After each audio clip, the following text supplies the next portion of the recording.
Y sin más voy a presentar a Agustina, ¿no?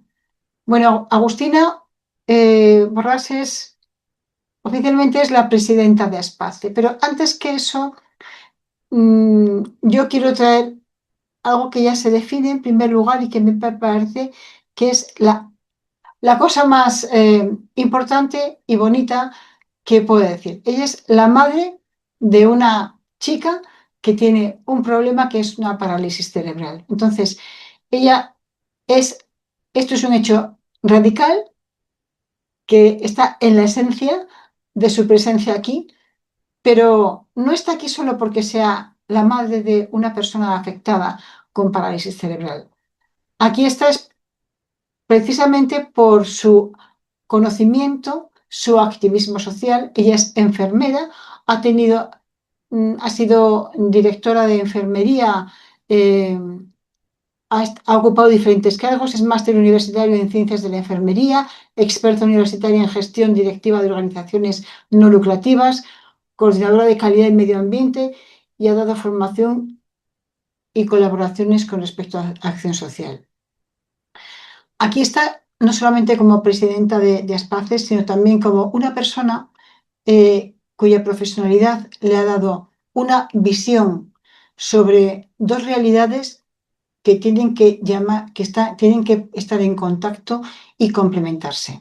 La realidad de un sistema sanitario, un sistema social y sanitario, y la realidad de los pacientes que tienen necesidades especiales y que la respuesta a esas necesidades también depende de que todos entendamos que los derechos, la manera de actuar y la generación de valor en la salud tiene que ser contando con todos. Agustina tiene una visión muy amplia de cómo el sistema sanitario tiene que responder a este reto. No solo es una activista, no solamente lo vive en primera persona y sabe de primera mano cuáles son las necesidades. Conoce por dentro el sistema, conoce desde el asociacionismo también el sistema y conoce la realidad de la vida, ¿no? Entonces, pues hoy nos va a hablar de esto que es tan importante, porque es imposible que realmente nuestros centros sanitarios sea un centro de salud, sea un hospital, sea la política sanitaria de una comunidad o del propio ministerio, ¿no? Pueda trabajar en el despotismo ilustrado, todo para los pacientes, pero sin los pacientes. Necesitamos a los propios pacientes que también definan ellos sus necesidades y poderles responder. Y sus asociaciones, que son las que también garantizan que se vehiculicen de una manera inteligible, ¿no?, estas necesidades. Para todo esto es para lo que Agustina, que realmente es alguien sorprendente cuando se lo oye escuchar, está hoy con nosotros. Muchísimas gracias. Sabes que lo digo y lo decimos, ¿no?, más allá de las palabras, y que en AMCA, en la Asociación Madrileña de Calidad Asistencial, tienes tu espacio, tienes tu casa, a ti, a tu asociación y a todas aquellas que nos hagan caminar juntos, ¿no?, para mejorar esto que hacemos, que es el oficio de servir a la calidad y a la salud de las personas. Adelante cuando tú quieras. Bueno, la tertulia será como siempre, hará una exposición y luego tendremos un espacio de debate. Adelante.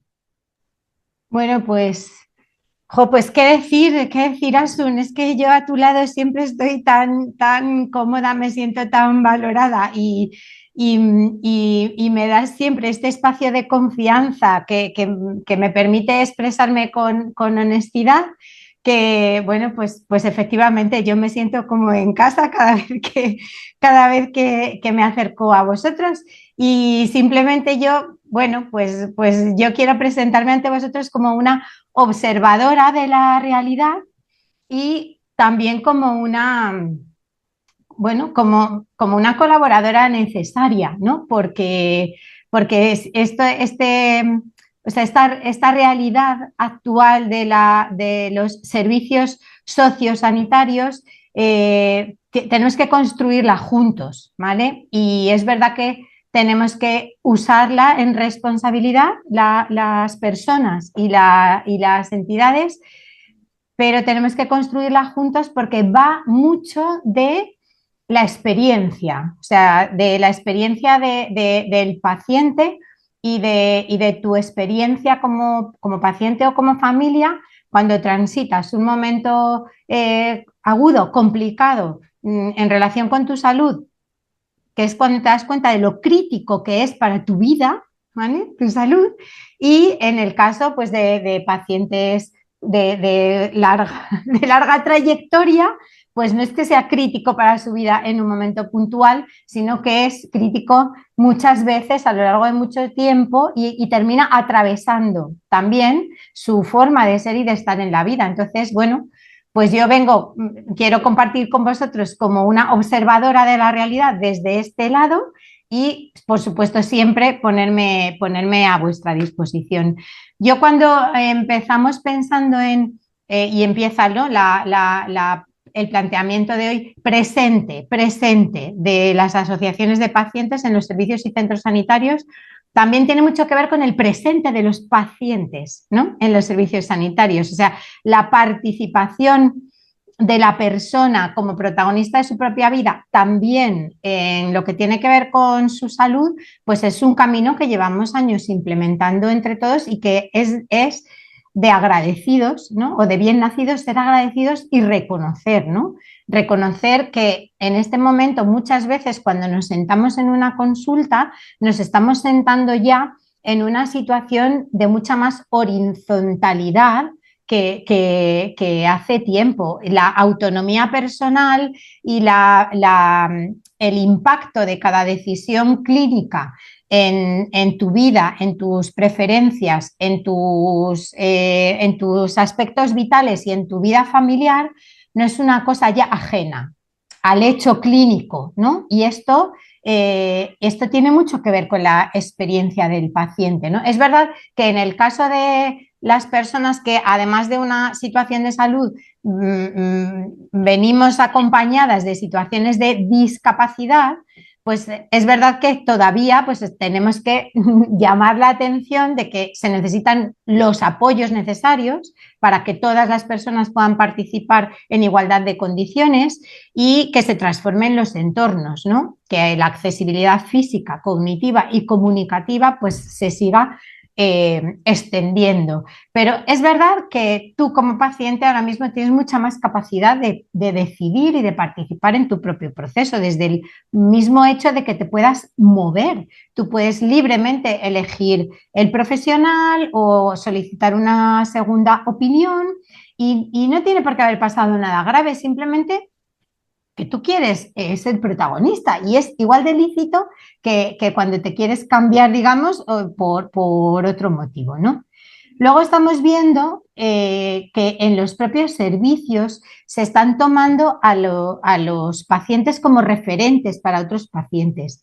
Y esto es muy interesante y esto puede resultar muy útil, ¿no? El paciente experto como asesor dentro del propio servicio clínico o como asesor puntual para otros pacientes. Eso está muy bien porque aporta una perspectiva individual de un individuo, digamos, al que le han ido bien las cosas y eso, pues bueno, pues ayuda también a construir, a entender, a compartir, etcétera. Entonces, bueno, es verdad que yo me parece una gran idea el paciente experto, pero también alerto un poco de que, ojo, que las asociaciones de pacientes, tenemos dentro pacientes muy contentos, con grandes experiencias y pacientes muy enfadados también. Entonces, ambas dos visiones pues son complementarias, ¿no? De que es un camino al que nos queda recorrido, ¿no? Y luego, bueno, pues ese paciente experto, ¿cuánto tiempo tiene de recorrido útil como aliado del servicio, del sistema? Bueno, pues todo esto son preguntas para las que yo no tengo la respuesta, ¿eh? Yo vengo a trasladar y a compartir con vosotros como observadora. Luego, otro presente que hay que reconocer del rol de las asociaciones de pacientes en relación pues con el sistema sanitario es que hace mucho tiempo que ya nos habéis dado entrada en los órganos consultivos o en las estructuras consultivas de los centros, ¿no? Como pueden ser los comités de pacientes o nos invitáis a las evaluaciones, por ejemplo, ¿no? A la redefinición de las estrategias. Pues podemos estar participando, por ejemplo, yo la última estrategia en la que he participado dentro del ámbito de sanidad, pues ha sido en la de humanización, pues me ha parecido no solo una experiencia personal magnífica, sino pues una oportunidad institucional muy importante para mi entidad, y yo estoy muy orgullosa de que nos llamaran y nos invitaran a participar en ese proceso, ¿no? Otro momento en el cual nosotros podemos, y de hecho hacemos estas intervenciones o estas aportaciones al desarrollo de las políticas públicas, es cuando se abren los procesos legislativos, ¿vale?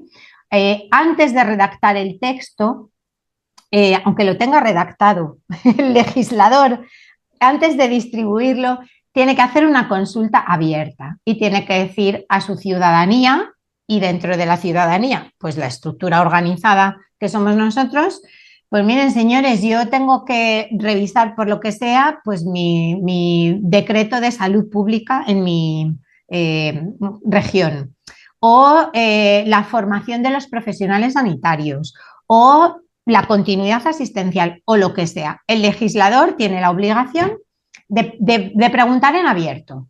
Y cuando en esa oportunidad, pues nosotros tenemos que estar espabilados, ¿no? Y tener claro lo que en ese aspecto creemos que necesitamos o que podemos aportar, y ponerlo por escrito y registrarlo en plazo y lo más claro posible para que el legislador nos entienda. Después, cuando se redacta el texto y cuando está ya el borrador, eh, antes de ser aprobado, tiene que hacer también otra audiencia previa. Y en la audiencia previa, pues tú puedes coger artículo por artículo y decir, esto me deja fuera, esto no, yo creo que no nos viene bien, esto, bueno, lo que tú quieras. Es decir, este proceso lo hacemos, y es una forma también de participar, y es una forma de transparencia, es un ejercicio de transparencia para el legislador y es una oportunidad de participación para nosotros. Entonces, es verdad que yo el presente lo veo lleno de oportunidades, ¿vale? Tampoco sé si son muchas, pocas, quiero decir, yo veo que hay oportunidades. Y luego tengo preguntas críticas, por ejemplo, ¿cuál es su eficacia?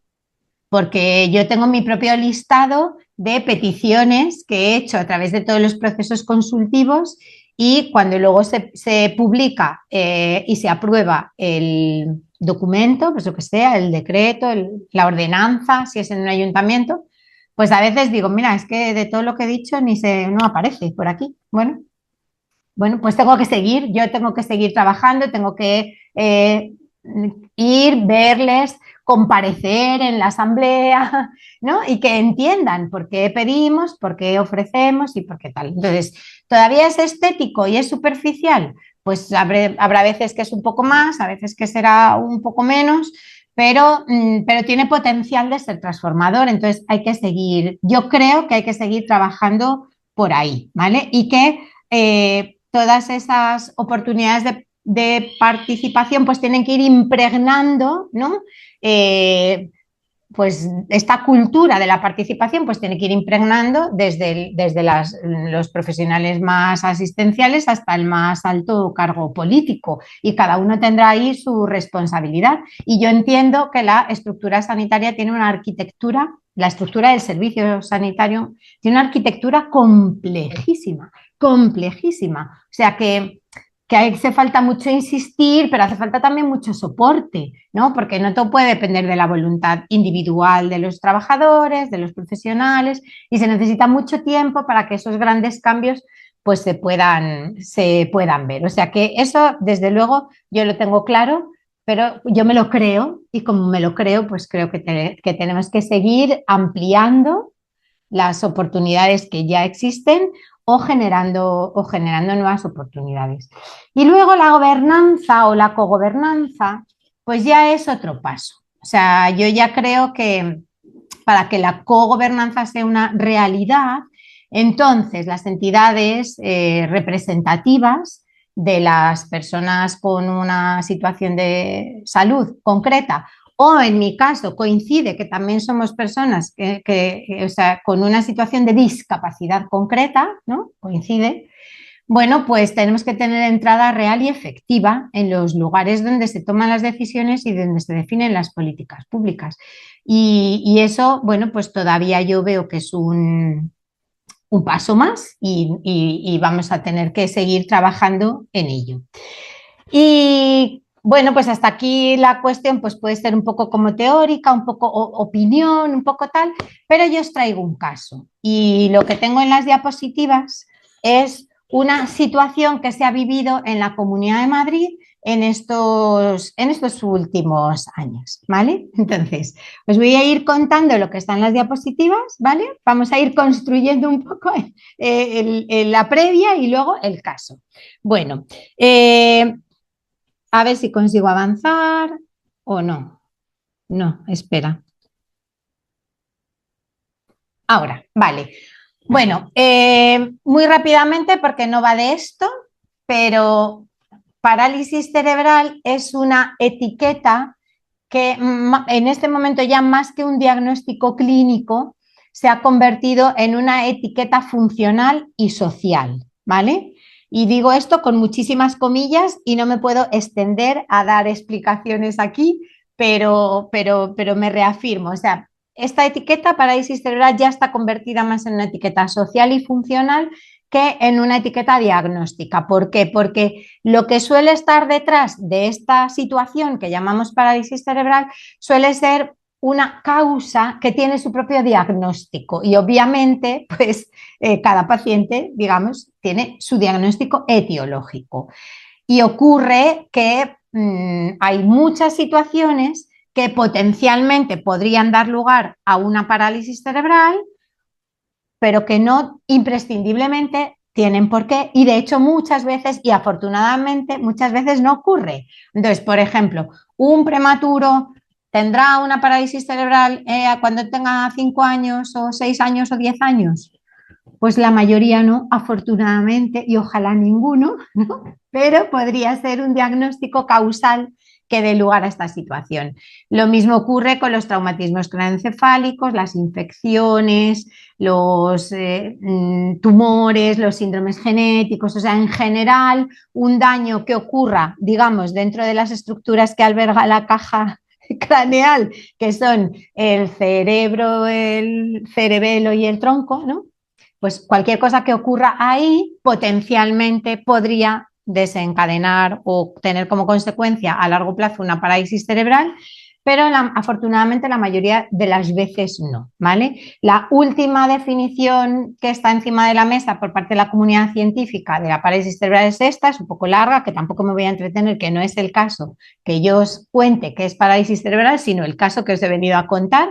Pero básicamente lo que ocurre es esto, tenemos alteraciones del tono y de la postura como consecuencia de un daño encefálico que no se cura y con un fenotipo complejo, heterogéneo y que tiene impactos muy reales en su capacidad de actividades de la vida diaria y de participación social y personal, etcétera, ¿vale?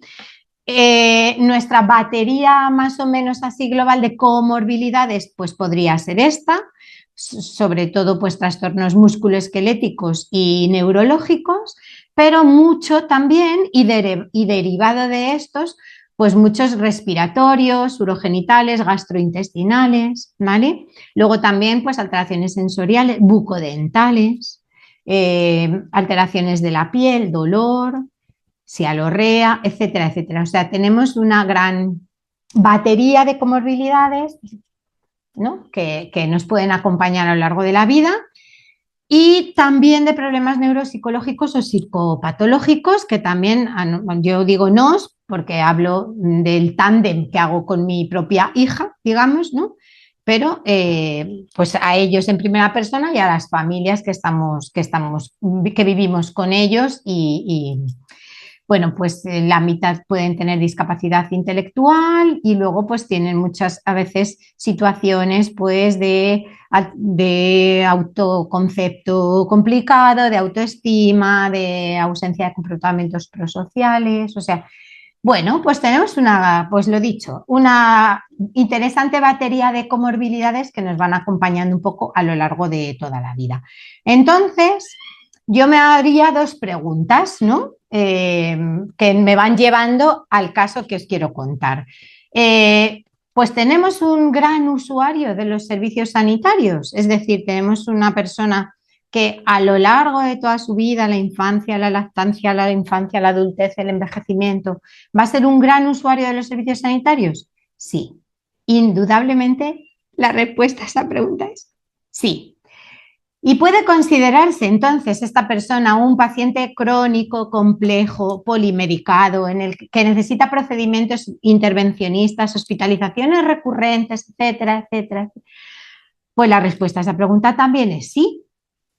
Bueno, pues esta es nuestra realidad. Somos un paciente crónico complejo. Y entonces, vamos a las políticas públicas y a la estructura de cómo vamos a organizar la atención sanitaria. Bueno, pues hace ya una década,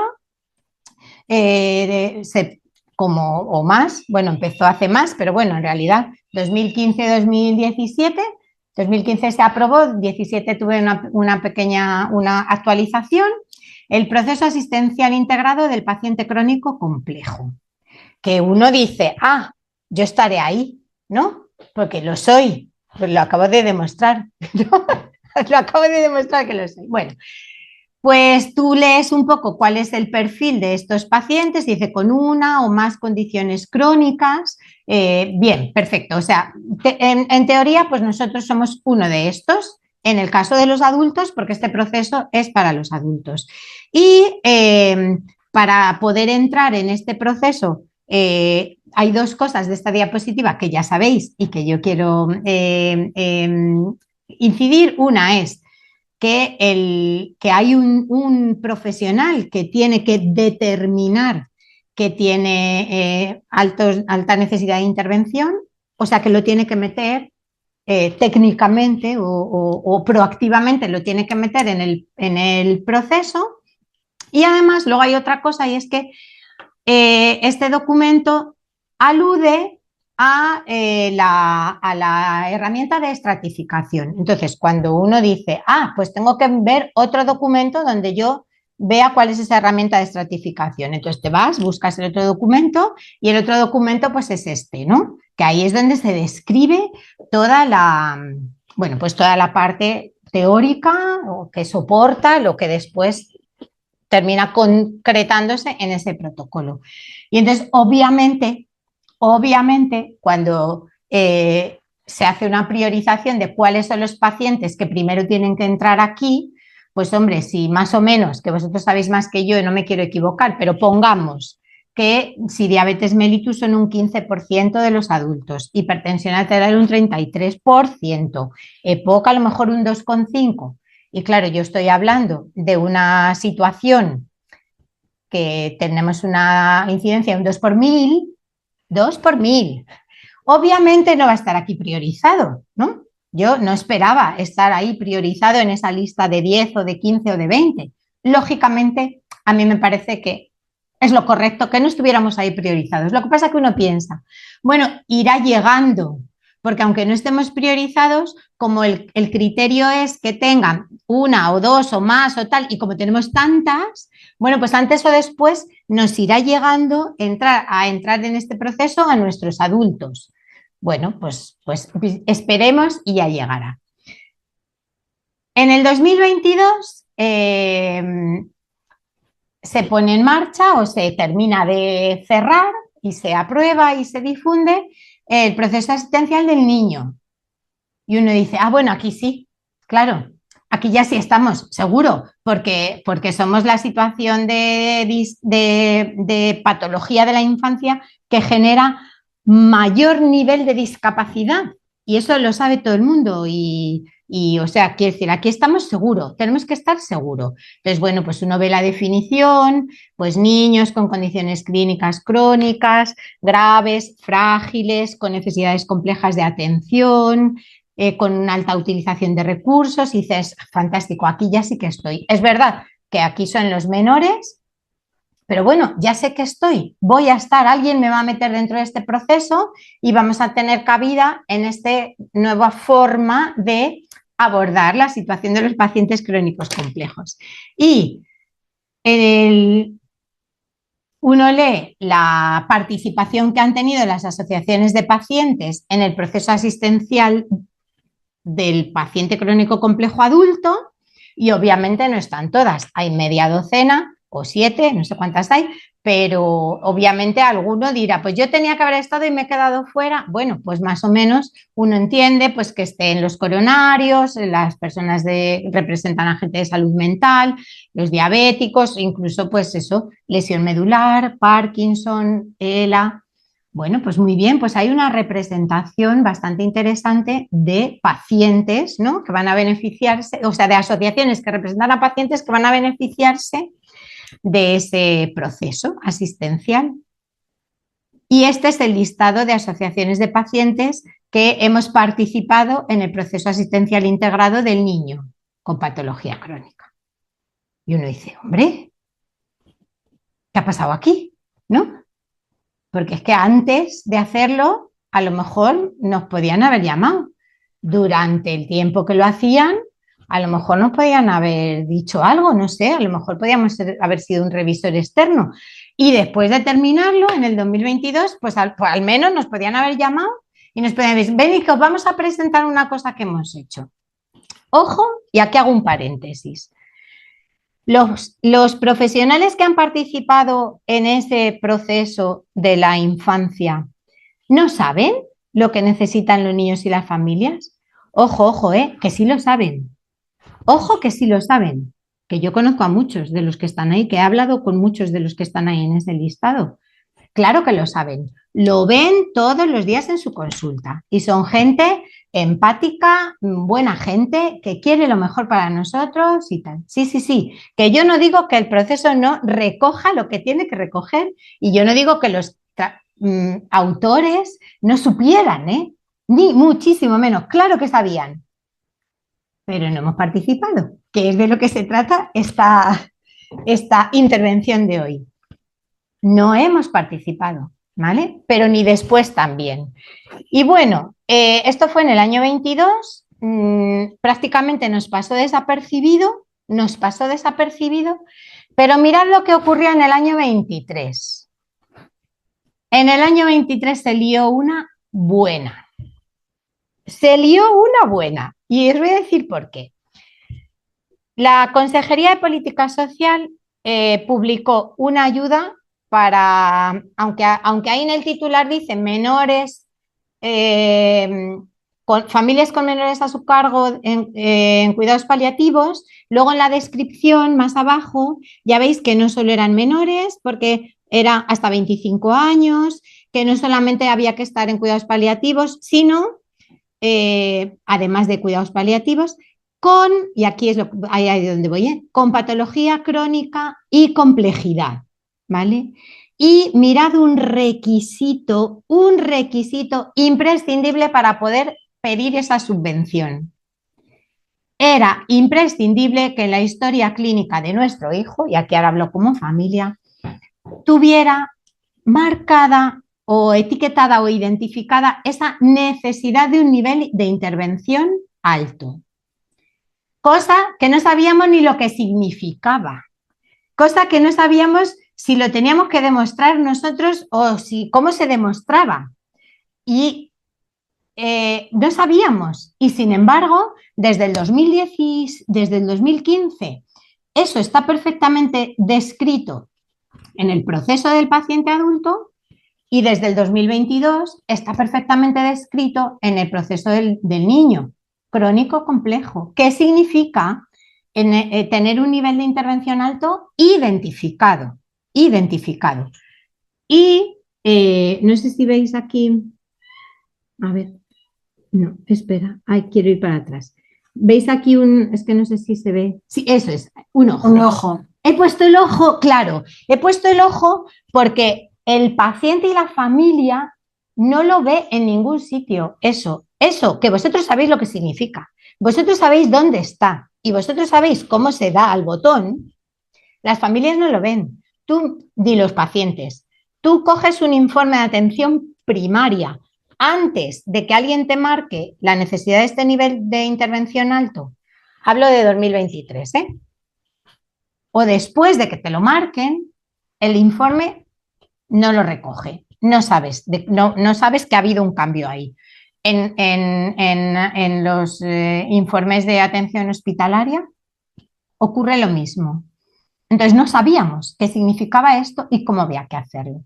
Entonces, algunos, afortunados como yo, levantamos el teléfono, bueno, o pedimos, mejor dicho, una cita telefónica con nuestro médico de familia y le dije, mira, es que ha salido esta subvención que puedo pedirla para Silvia porque es de las poquísimas ayudas económicas directas para cuidado dentro del domicilio, ¿vale?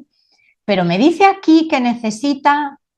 Ah, pero no te... Va, es que tengo un médico de familia maravilloso. Entonces, dicho y hecho, me lo asignó.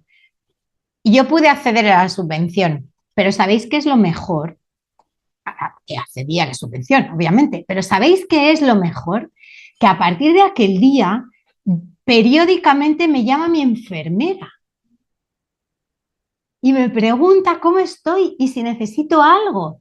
Y ahí ya no es lo más importante si yo necesito algo, que a veces necesito y a veces no. O sea, lo importante es que ya no estoy sola, es que tengo, sé que me va a llamar, sé que le interesa, sé que la tengo a mi lado de una forma distinta porque hubo un clic que alguien dio y que a mí me permite no vivir tan sola. Y de verdad, sentirse cuidado es muy necesario, es muy bonito, es muy necesario para nosotros que cuidamos, ¿no? Entonces, bueno, pero aquí os digo que yo lo resolví rapidísimamente, pero no os imagináis la que se lió entre las familias enfadadas, doblemente enfadadas o mega enfadadas. Claro, porque no sabíamos qué era eso, nadie nos había contado. Y hay familias que reflexionan y dicen, claro, si es que aquí falta algo, falta un puente, falta un eslabón, falta una conexión, falta. Las familias que están más enfadadas que las primeras dicen, es que esto, hasta que nosotros no nos movemos, aquí estamos. Es que tenemos que ser nosotros los que vayamos y digamos, por favor, pon parálisis cerebral en un informe, que es que lo necesito para no sé qué. Por favor, marca el clic de necesidad de alta intervención en el paciente crónico complejo, que lo necesito para no sé qué. Y luego las familias enfadadas, desbordadas, que esto ya es una exageración, es que el sistema nos abandona, es que no le importamos, es que tal. Y ojo que yo soy consciente a quién le estoy diciendo estas cosas, que seguramente sois de la gente a las que más les importa los pacientes, el sistema, que vaya todo bien y que estemos bien atendidos y contentos y tranquilos y estables. Y vuelvo a insistir, es que las personas que escribieron el protocolo del paciente infantil crónico complejo no les importamos, no saben. Al contrario, es que les importamos muchísimo, muchísimo, muchísimo, de verdad, os lo aseguro. Pero faltó una cosa. Y faltó esto, que os voy a poner aquí en esta diapositiva. Faltó, primero, que si hubiéramos participado, hubiéramos aportado la visión de los protagonistas. Y ojo, que aclaro que más allá de sus necesidades, porque vuelvo a insistir que todas esas personas conocen perfectamente las necesidades, pero la visión del protagonista o de su familia la podemos aportar nosotros, ¿vale? Cuando se elaboran documentos, directrices o leyes o lo que sea, que tienen potencialmente tan altísimo impacto en la vida de las personas, ¿vale? Eso por un lado. Pero es que además nosotros podemos contribuir a su implementación. Nosotros tenemos la base social, nosotros podemos informar a las personas de que ha ocurrido algo, de que hay un cambio, de que a partir de ahora podemos entrar en una dinámica distinta, podemos ayudarle a las personas a comprender o incluso podemos ayudarles a aceptar. Por ejemplo, A mí hay familias que me dicen, tú cuando vayas a la Consejería de Sanidad tienes que decir que los niños con parálisis cerebral se queden toda la vida en pediatría. Y le digo, no, conmigo no cuentes. O sea, tendrás que aceptar que tu hijo, llegado a determinado momento, tiene que estar en un servicio de adultos. Tendremos que hacer otras cosas para que eso sea una transición ordenada, para que tú estés bien en adultos. Tendrás que aceptar. O sea, quiero decir que nosotros podemos contribuir a que el paciente esté mejor informado, comprenda mejor las cosas o incluso acepte cosas con las que a lo mejor individualmente no está de acuerdo. Y luego no solamente los beneficiarios directos, que son los pacientes y sus familias, sino también los indirectos en nuestra red asistencial también o social, sociosanitaria y educativa, tenemos un montón de profesionales sanitarios que también pueden contribuir a implementar estos cambios, ¿no? Desde fuera del sistema sanitario. Con lo cual, por esto es tan importante, ¿no? Que se incorpore a las asociaciones de pacientes en los lugares donde se toman las decisiones y se definen las políticas, porque podemos pedir, como decía antes Asun, pero es que podemos aportar y es que tenemos mucho que aportar porque esto se construye entre todos. Y para finalizar, ¿por qué? Ya os he dicho que además de una situación de salud o una patología, pues somos una situación de pluridiscapacidad. ¿Por qué las entidades representantes de las personas de la discapacidad tenemos que estar en los lugares donde se toman las decisiones y se definen las políticas públicas? Pues ahí solo tengo un argumento y tengo una única razón, pero que es la razón de peso. Y es que hace 20 años exactamente, porque fue en el 2006, se aprobó la Convención Internacional sobre los Derechos de las Personas con Discapacidad en Naciones Unidas. 2 años después, y de las primeras, España lo asumió o lo ratificó, se sumó a esa convención y de ahí, en escalada, le aplica a nivel estatal, a nivel comunidad autónoma y a nivel local. Y dice tal cual que cuando se elaboren y se apliquen políticas públicas o legislaciones o cualquier otro proceso de adopción de decisiones que tengan que ver con estas personas, deben celebrarse consultas estrechas y debe colaborarse activamente con las personas a través de las entidades que las representan.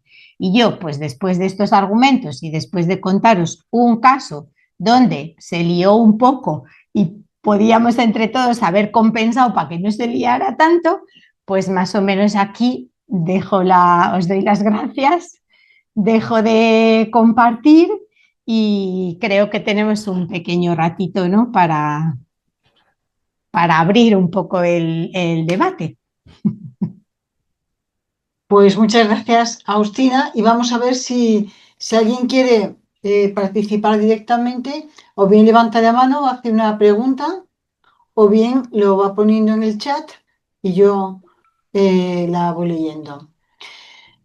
Yo tenía la pregunta inicial, mientras se va calentando motores, si hay quien se quiera animar, ¿no? Vamos a ver si veo el chat. Un momento. A ver si. A ver. No veo preguntas en este momento. Yo te quería decir, porque claro, pensar que tanto en las políticas o en cualquier, en la elaboración de un proyecto, de un protocolo, de un documento, de un plan, ¿no? Pueden estar todas las asociaciones, ¿no? Es de una enorme complejidad, evidentemente, ¿no? No pueden estar todas, ¿no? Pero, ¿de qué manera se podría, tú crees, utilizar esto a los diferentes niveles? Es decir, hay un nivel que es el ámbito del ministerio y que es un nivel estatal y que son políticas y en que ahí, pues a través de grupos de trabajo posiblemente puedan entrar, no todas las asociaciones, pero sí federaciones o ámbitos en los que se identificasen a nivel global las necesidades y hacer planes con memoria económica, ¿no? Porque si no, lo que hacemos son brindis al sol. Es decir, hacer un plan y que no tenga luego qué partida tú le vas a poner, ¿no? ¿Eh? ¿Cómo luego esto se puede hacer en las políticas sanitarias de las comunidades? Y la parte más concreta, ¿no? ¿Cómo esto podemos bajarlo a la gestión operativa en los centros sanitarios? Te iba a decir dos cosas. Por una parte, ¿qué caminos crees tú, desde tu conocimiento de esa trayectoria, que se tienen que dar o que ya se están dando en los diferentes lugares. Y el otro aspecto es qué pasos tienen que dar las propias asociaciones de pacientes. Bien, entendiendo que no todos los pacientes están en asociaciones, aunque los haya Sí. cardiológicos y tal, sino que hay, y también los pacientes en su conjunto, que son atendidos por un hospital, por un centro de salud, en su conjunto tienen una voz, que a lo mejor no sea asociativa, pero tienen una voz de definir cómo quieren el servicio. Pues bueno, la pregunta es amplia, ¿no? Y posiblemente compleja, Agustina, ¿no? Pues, ¿qué nivel a nivel del ministerio, qué pasos tú ves que se tendrán que dar? Y por supuesto entendemos que es tu opinión y tu visión, claro está. A nivel de la comunidad, una comunidad como Madrid, como cualquier otra, porque en el fondo no somos tan distintas, quizás en lo operativo sí, pero no tan distintas. Y luego en los centros, en la parte más cercana, ¿no? Hospitales, centros, ¿no? De qué manera se puede implementar? ¿Y qué pasos tienen que dar las asociaciones? Allá donde yo te decía poco antes de comenzar esta charla, ¿no? Que la madurez para mí, ¿no? De las asociaciones o de cualquiera con quien te quieras relacionar de cliente, no, aunque no lo usemos como frase de mercado, por Dios, y te quiero definir, es que también se corresponsabilice, porque las necesidades son ilimitadas, pero los recursos, y no hablo solamente de dinero, que no está de conocimiento, son limitados. Bueno, pues un poco, yo planteo esta pregunta y espero a ver si mientras tanto, eh, pues vamos diciendo. ¿Alguien más? Bueno, yo tengo que reconocer que también las organizaciones somos un organismo vivo, digamos, y también puede ocurrir que no siempre estamos a la altura o no siempre estamos en el momento adecuado. Mira, yo en concreto tengo en la cabeza dos situaciones que nos han planteado en dos momentos distintos, dos servicios de la Comunidad de Madrid y no estuvimos a la altura. Quiero decir que es verdad que nosotros también a veces nos ocurren cosas como organismos vivos que somos, con trabajadores que a lo mejor pues no están de baja o tal. O sea, a veces te pasan cosas como entidad que te quitan esta capacidad que tú debes tener para hacer ciertas cosas, para responder a las peticiones que te hacen, a las colaboraciones que te ofrecen. Y también aquí pues hay que ser honestos, ¿no? Que nosotros pues ni somos perfectos, ni somos todopoderosos, también nos pasan cosas, ¿no? Pero sí que es verdad que en una estructura es más fácil que haya alguien, ¿no? Que siempre que pueda hacer algo, ¿no? Y en los casos individuales, pues si tú estás con imagínate, si soy yo como persona individual la que estoy intentando contribuir o hacer cambiar las cosas y tiene mi hija un ingreso largo de 3 meses, por lo que sea, por una cosa de una inestabilidad brutal y tal, pues eso cae, pero cae por motivos obvios y personales. Por eso yo sigo creyendo que las estructuras, pues por ejemplo la nuestra, pues ya lleva 25 años. Pues si llevas 25 años es verdad que te pueden pasar algunas cosas y en algunos momentos puntuales no estés a la altura, pero en general siempre habrá alguien que tendrá esa capacidad de ayudar a dar esta respuesta. Y luego nosotros estamos también muy organizados, en concreto las situaciones de salud que concurren con situaciones de discapacidad. Estamos muy organizados también en los mismos niveles, digamos, que tiene la propia estructura del Estado. Es decir, que a nivel de la Comunidad de Madrid estamos agrupamos a nuestras asociaciones y fundaciones como federaciones y luego entre nosotros también estamos agrupados con otras federaciones en CERMI. Y entonces en CERMI trabajamos conjuntamente aquellas cosas que nos benefician a todos. Y esto también es eficiencia. Eficiencia para nosotros y eficiencia para el sistema también. Es decir, En asuntos de discapacidad, la Consejería de Políticas Sociales tiene un interlocutor que nos aglutina, ¿vale? A nivel del ministerio, pues igual están las confederaciones. Entonces, tiene un interlocutor que aglutina todo lo común. Y nosotros ya hemos hecho este esfuerzo en pro de la eficiencia y en pro de la eficacia a veces del zarandeo que queremos dar o a veces del logro que queremos construir juntos. Y luego, para las especificidades, pues sí que cada uno tenemos nuestra propia voz. Y eso es así. Entonces, la presencia, por ejemplo, para bajar a nivel de centro, la presencia en los comités de pacientes, pues es muy interesante, es muy necesaria. Lo que pasa es que yo, que estoy en varios, pues también veo a veces pues que tienen una parte de formalidad, ¿no? Y de, bueno, pues que llegamos a trabajar algunos objetivos concretos, poco a poco, lentos.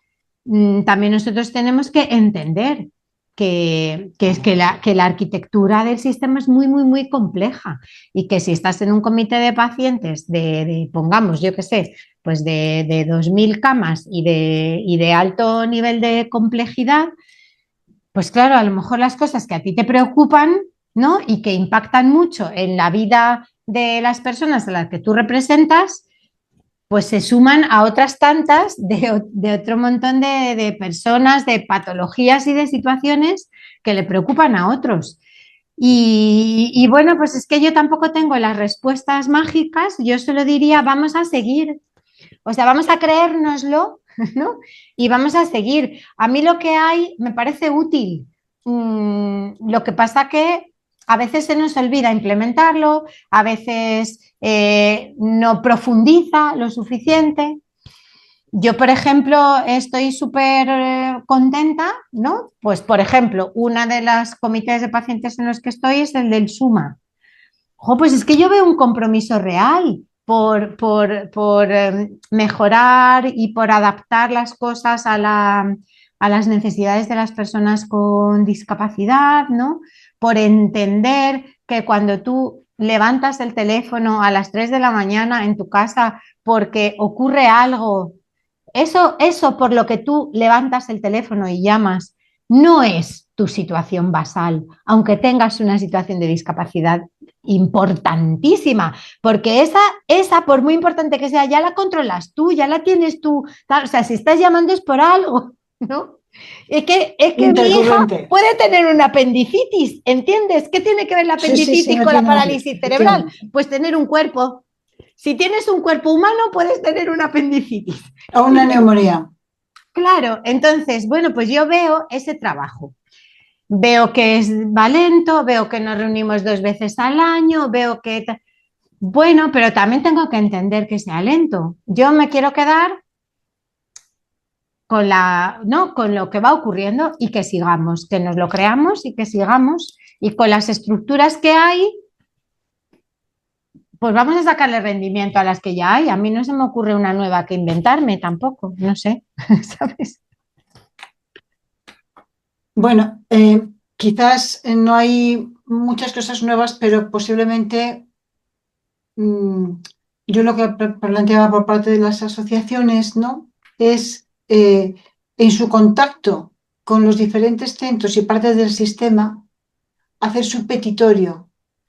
No pedir en infinito, sino un planteamiento de cuál es en esa interfase su necesidad, porque es distinto a un centro de salud, a una llamada al centro coordinador de urgencias, a una urgencia hospitalaria o a otra cosa, ¿no? Hacer su petitorio y encontrar caminos concretos. Has dicho una cosa muy interesante, es que a nivel global está la interrelación de estandarizar procesos de atención que tengan en cuenta no solamente los pacientes globalmente, sino aquellas diferencias de pacientes y luego cada asociación aterrizarlas al tipo de problema concreto que haya o a la situación Claro. específica que haya, ¿no? Eso yo creo así. Pero yo me refería en este aspecto los petitorios. Te leo lo que nos cuenta Sí, Alba Vadillo, ¿no? Que te da la enhorabuena, Agustina, por tu exposición y la pregunta que te quería hacer, en parte ya te lo había hecho yo, que es conocer cómo es la operativa a nivel local para trabajar con los centros sanitarios. Entonces, yo te pediría, Agustina, que digas, nos cuentes cómo es la operativa, de cómo trabajáis, ¿no? Desde el asociacionismo, pues tanto, pues, si quieres, con los diferentes niveles, que son Mira, primaria, yo hospitales diría y dos cosas. zona. Una cosa muy interesante que nos puede ayudar a encontrar momentos para compartir son los programas de formación continua. Por ejemplo, nosotros ahora ya llevamos varios años, pero varios, que todos los años hacemos 8 horas de formación para atención primaria y lo hacemos con Semergen. Bueno, pues oye, pues todos los años, 8 horas, será mucho, poco. Bueno, pues lo importante es que sigamos, ¿no? Luego a los centros de salud podemos incorporar y podemos ir a hacer un taller, ¿no? Y son momentos para empezar a comprender, a entender las necesidades y yo he hecho con la Escuela de Salud también, hemos hecho muchas masterclass con la Escuela Madrileña de Salud en los propios centros de atención primaria. Pues es una forma de compartir y de que los profesionales vayan entendiendo necesidades distintas de algunos pacientes distintos. En concreto, claro, en una consulta que yo que sé, lleve 1.500 tarjetas, pues a lo mejor como mucho tienes 3 pacientes de esta situación y no tienen por qué ser ni Ya. siquiera tan con situaciones de salud tan complejas, porque, ¿no? Bueno, pues es verdad, es que a lo mejor solo tienes 3 y bueno, pues podemos ir, podemos hacer bueno, pues un pequeño taller, una pequeña sesión clínica y ahí pues vamos construyendo, vamos cambiando mentalidad, vamos entendiendo qué necesitan unos, qué necesitan otros. Cuando vamos a ese tipo de actividades, nosotros también recogemos cosas que les preocupan a los profesionales asistenciales o que no se sienten comprendidos y las trasladamos a nuestra base social. Y nosotros luego para nuestra gente pues también hacemos nuestros webinars, nuestras informaciones, nuestras jornadas, nuestras escuelas de familias y ahí también contamos la visión del otro lado que efectivamente ahí delante tienes a un profesional que quiere hacer bien su trabajo, ¿vale? Tienes a un profesional que a lo mejor no tiene las mejores condiciones para poder hacer bien su trabajo pero lo normal, o sea, lo habitual suele ser eso. Entonces tú también como paciente a lo mejor tienes cosas que entender, con lo cual pues esto son cosas factibles que están en la mano de todos, hacer una sesión clínica conjunta en un hospital, en un centro de salud o entrar, digamos, pues dentro de los programas de formación. ¿No? ¿Tenéis proyectos o conoces que hayan en diferentes asociaciones para trabajar pues esto fundamentalmente serían con centros hospitalarios, en lo que es el itinerario del paciente? Hay itinerario del paciente según procesos, pero estos procesos, como tú bien dices, son atención a la neumonía, a una leucemia o a cualquier entidad que pueda sobrevenir, se puede dar sobre un paciente con un determinado tipo de situación especial, que ya tenga pues una ELA, que tenga ya un Parkinson avanzado, que tenga un déficit o una discapacidad cognitiva, ¿no? Pues, o física, ¿no? Es decir, estoy hablando de procesos que tienen bastante frecuencia, la intervención de una hernia, etcétera. ¿Conocéis o estáis trabajando también en estos procesos, ya dentro de los propios centros sanitarios, procesos como una cadena en la cual el paciente tiene una entrada, es atendido por diferentes servicios y tiene una salida que es la satisfacción del paciente, entendiendo con la efectividad clínica, con la información? con el conocimiento de la familia, con el bienestar del paciente y su restitución hasta donde se pueda a como estaba antes de que esto hubiera ocurrido. ¿Se está trabajando en procesos transversales así? Que yo sepa, hasta donde yo sé, que tampoco puedo decir que lo sepa todo, obviamente, lo Ya, que ocurre, pero hasta donde yo sé, más que trabajar sobre procesos asistenciales concretos, donde nos coloca el sistema es en todo lo que tiene que ver con humanización, accesibilidad, información al paciente, con ese otro tipo ese otro tipo de cosas de calidad percibida, ¿no? Mejoras en las hospitalizaciones, en los tiempos de espera, por ejemplo, para personas con problemas cognitivos, por ejemplo, de perfiles autistas, por ejemplo, que algunos de nuestros chavales también tienen ese tipo de, porque comparten que son una alteración del neurodesarrollo y a veces también tienen este tipo de situaciones. Pues, por ejemplo, pues eso, en la disminución de los tiempos de espera, en los lugares sí. diferenciados para esperar pues con otra calma y con otra capacidad, ¿no?, de aceptación de lo que está ocurriendo para esos menores o para esos adultos.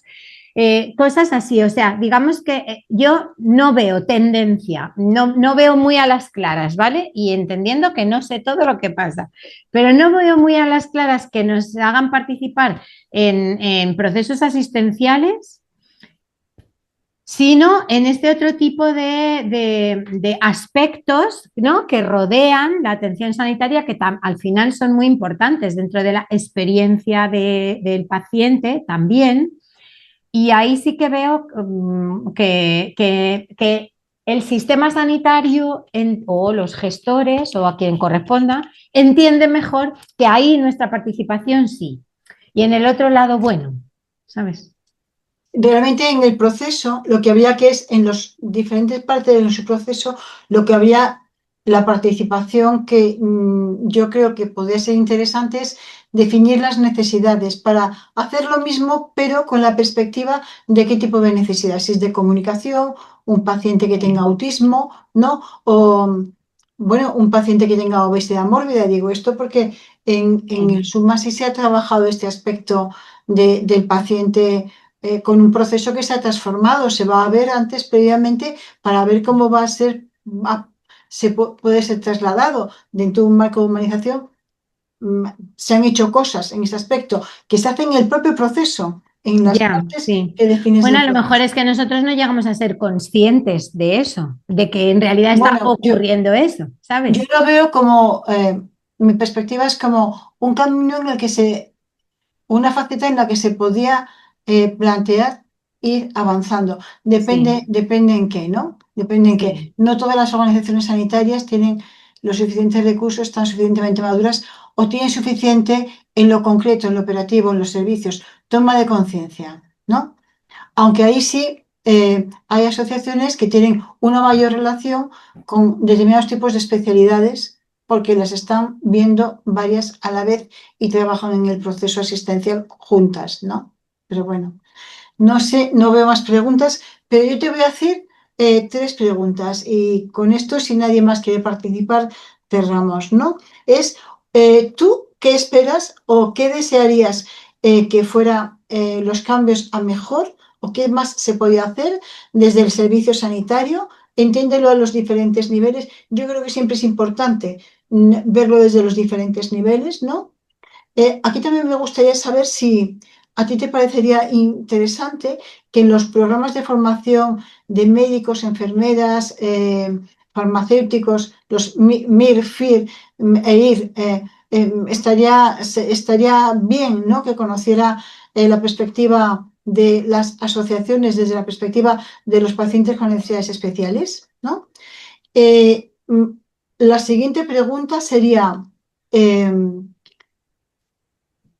¿qué, hacia dónde tienen que transformarse las asociaciones o qué otros elementos deberían tener de su estructura, de su financiación que tendría que venir o incluso de las oportunidades que las nuevas tecnologías les pudieran aportar? Y la última pregunta sería, ¿Cómo ves tú todo esto en 15 años? Vamos una por una, que yo creo que con un sí no vale, ¿no? O sea, que sí, sí, No, sí, sí. hombre.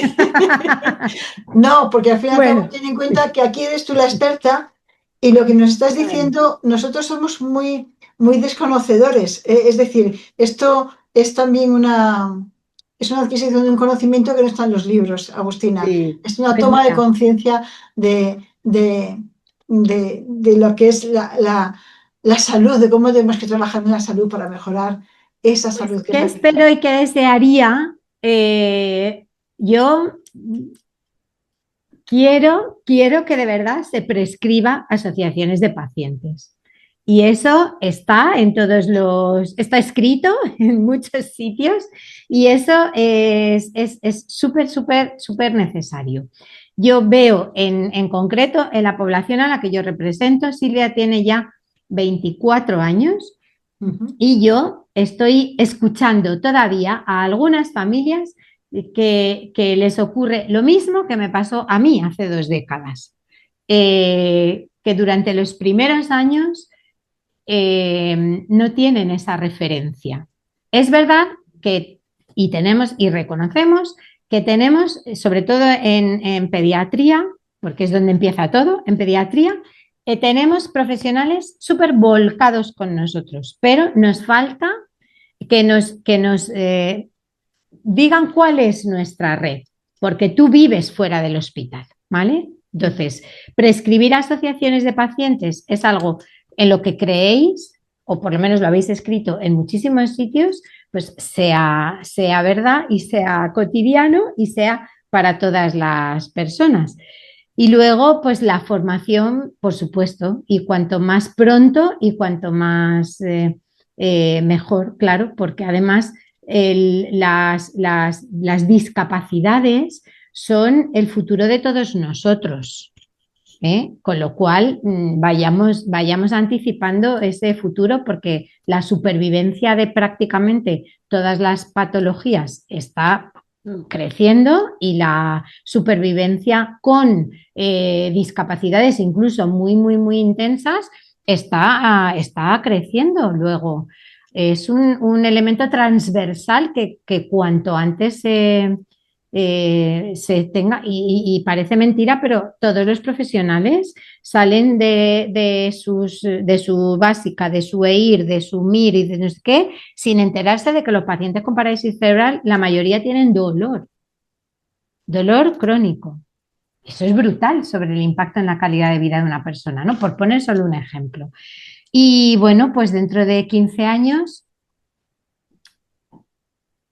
pues pues no sé, yo creo que tendremos sistemas tecnológicos mucho más potentes, pero que nos obligarán a tener relaciones humanas mucho más ricas. Y entonces, ojalá, yo quiero que la tecnología nos ayude a todos a vivir mejor, pero quiero que nuestras relaciones personales, incluso también en los contextos de prestación de servicios sanitarios, sociales, etcétera, sean mucho más ricas y mucho más intensas, porque de lo que se trata aquí es de ser feliz y de ayudarnos a unos a otros a ser felices con la situación que nos haya tocado en cada momento, con tu apendicitis o con tu parálisis cerebral.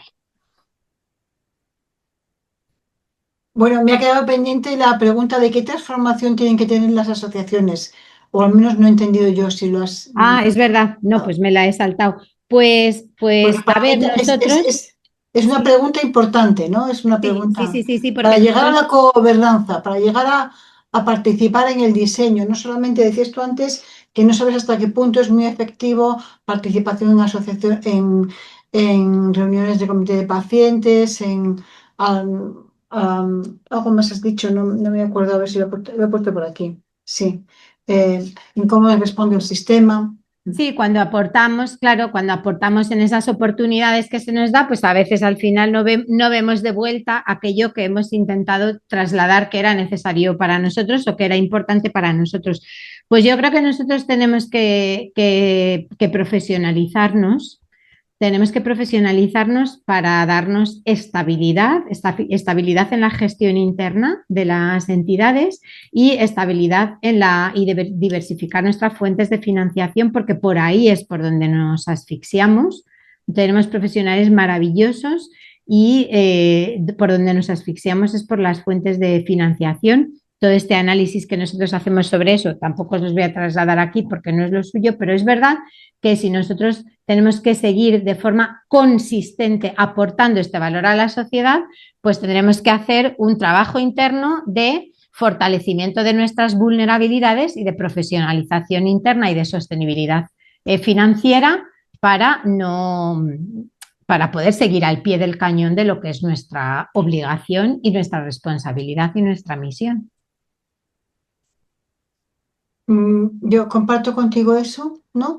Y hay una cosa que no sé si estaría dentro del paciente experto, pero hay una cosa que a mí me parece muy importante, ¿no? Y es el conocimiento mutuo. Es decir, cuando hay un contacto mutuo, un conocimiento interno de cómo se gestiona operativamente y hay objetivos, y hay unas políticas sanitarias, cómo se hace dentro de los centros, cuando hay un conocimiento realmente de cómo funcionan los centros, aparte de cómo puede ser una consejería, yo creo que es más fácil que las personas que están llevando, como tú, ¿no? Las asociaciones de pacientes que son conscientes plenamente de las necesidades, tengan ese punto de encuentro y se llegue a soluciones concretas. Porque al final esto no es solo poner algo en un papel, en un protocolo, es que alguien llame, alguien vaya a la consulta, la que sea, y se le atienda teniendo en cuenta esa perspectiva, en lo que pueda ser, teniendo en cuenta la perspectiva. Y yo, para mí, ese también sería el otro punto, a ver, que yo personalmente cuando he estado, he llegado a ver, a entender y a aprender de vosotros, ¿no? Unos más, otros menos, y además a través de ese conocimiento, cómo ha sido fácil construir. Y fácil entender Porque para la sociedad. queremos lo mismo en el fondo, queremos lo mismo, desde un lado y desde el otro, Y desde y el otro. eso es, eso es. Bueno, pues yo no sé, esto, aquí lo que tenemos son Hola, Javier, adelante, Javier Flores, el coordinador de calidad del SUMA 112 y magnífico hola, buenas compañero. tardes. Hola, Asunción. Hola, Agustina. Bueno, pues muchas gracias porque la información que hoy he recabado y bueno, pues tanto de Asunción como tuya, pues nos sirve mucho porque vamos, ya nos veremos porque hace poco, muy poquito que he asumido esta responsabilidad tan bonita pero que nos veremos en el comité de pacientes desde luego. Y tomo nota también de muchas de las cosas que has dicho. Y desde luego, vamos, como ya responsable de calidad, nosotros estamos muy pendientes ya de todo lo que significa, eh, digamos, ya la continuidad de cuidados, no solamente respecto a las personas con discapacidad, sino también a las personas más vulnerables, ¿vale? Entonces, desde luego, desde el primer día, nosotros nos hemos puesto con esta área que es muy importante para nosotros, ¿vale? O sea que quiero que lo sepas y desde luego sabes dónde estamos también, sabes que en cualquier momento puedes hablar con nosotros y ya que lo comentaste tú también, quisiera que esa, más que participación, sería más una coordinación entre nosotros, si te parece. Una coordinación para poder, tanto ustedes como nosotros, porque lo que tenemos creo que pendiente para el futuro, pienso yo, es una coordinación, ¿no? Una coordinación, ya que sabemos mucho de lo que tanto necesitamos o lo que queremos saber nosotros, como lo que vosotros necesitáis, pues ya coordinar y hacer algunos procesos o entablar algunos procesos como para que nuestros profesionales también puedan actuar de manera más adecuada y, vamos, como mejor dicho, en mi caso, de mayor calidad para vosotros. Pues Gracias. fantástico. Seguimos construyendo. Eso es. Muchas gracias. Gracias, Javier. Bueno, te van dando las gracias, ¿no? Diferentes compañeros, ¿no? Y si no hay ninguna pregunta más o alguien que quiera participar, ¿eh? Pues si te parece, pues acabamos aquí la tertulia. Yo quiero darte las gracias de nuevo, Agustina, que cada vez que te llamamos para que nos digas esto, para tomar conciencia y sobre todo un conocimiento profundo que no se lee en los libros de texto, que se lee en la realidad, ¿no? Hay que mirarlo y querer ver, pero se lee en la realidad, pues siempre estás con nosotros. Dar las gracias, además de a ti, a todos los compañeros que esta tarde han estado aquí escuchando